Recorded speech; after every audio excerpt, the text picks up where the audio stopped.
2025 had some big cinematic films, and some of them I thought were genuinely great. And whilst this channel is dedicated to analysis, I wanted to make a video to highlight some of the more overlooked films that stayed with me for some reason or another. Small and sometimes peculiar films that are thought-provoking or aspire to do something different. Now, I'm particularly sensitive to spoilers and try to know as little as possible about a film before seeing it. And so you should know that this is not a breakdown video, it's a spoiler-free invitation. It's probably best. Yeah, go on. A glance at the taster menu of some great films you might have missed this past year. Okay, so Steven Soderbergh is hardly undiscovered. And in fact, this was his second theatrical release in 2025 alone. But I really need to make sure this spy thriller gets its flowers. Black Bag is sharp, sexy, and precisely calibrated. It moves quickly and communicates just as much as it needs to. Information is delivered with a knowing wink and a grazing fondle as it books it toward a clean resolution within a 93-minute runtime. There's a real pleasure here in economy, setup, payoff, and structural symmetry. In the streaming era, where countless decent TV shows can eke out a single idea across multiple series, Black Bag is a reminder of the elegance of a standalone story, establishing and resolving a plot all within one sitting. I saw it twice in 1 week.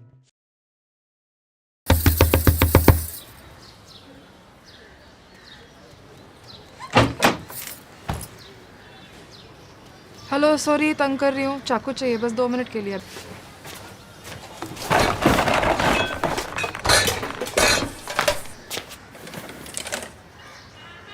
Uma is a newly married woman struggling to adjust to domestic life and gradually losing her mind. A comedic dose of Indian social satire built on Radhika Apte's performance, which is fantastically physical, drawing on slapstick and silent comedy. However, it pushes those traditions through pronounced sound design, stylized camera work and editing, with a whole lot of distinctive needle drops. Uma is the cartoonish alien who doesn't fit the norm, but we are strapped into her perspective, and so will forgive her peculiarities and instead judge the world around her. Strange and playful, it's a film that commits to its instability and trusts you to keep up. Mikey. Yeah, can I get 2 cheeseburgers, a side of fries, and throw in the Holy Spirit? You're the only prick who would come here and order fast food. Day of the Fight is disarmingly straightforward, and its direction is clear from the outset. A once notorious boxer from New Jersey returns to the ring after 10 years, putting everything on the line to make peace with his past transgressions. It plays as a series of tete-a-tete conversations with some heavy hitters. At times a visual poem with an effective score, but crucially it knows when to be silent. I found it to be strangely hypnotic and emotionally resonant, powerfully minimal, and at this point in time available in full for free on YouTube. Nice. A darkly warped road movie that takes place in Bradford, England, The Ceremony is set amongst the illegal immigrants working at a car wash. A corner of the world defined by cultural division, it has elements of grounded realism that will give way as our 2 characters are forced together on a journey that will have them turn inward, mining the conscience of these 2 men through silent reflection and surreal imagery.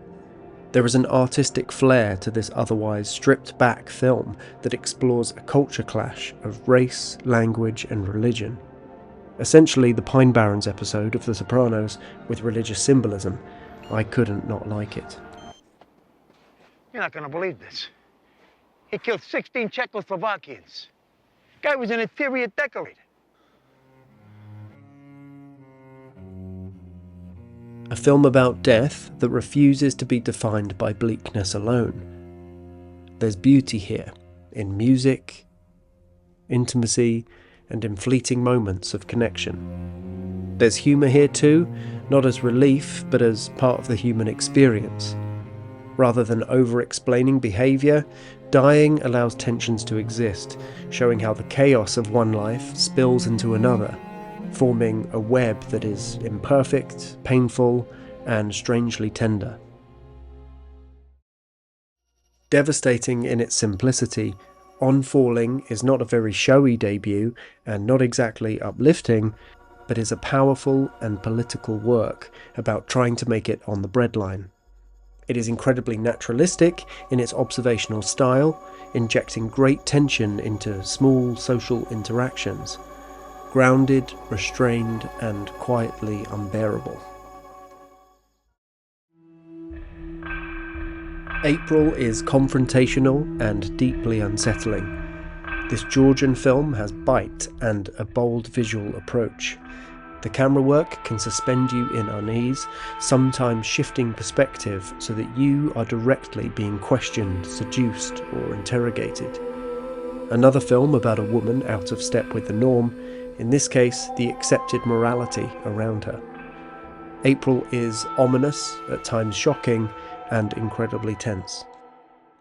A film I caught at London Film Festival this past year that I thoroughly enjoyed and strongly recommend is Straight Circle. It doesn't have a release date yet, so all I'll say is to keep an eye out, and the less you know, the better. These weren't the most talked about films of 2025, but they were the ones that left an impression.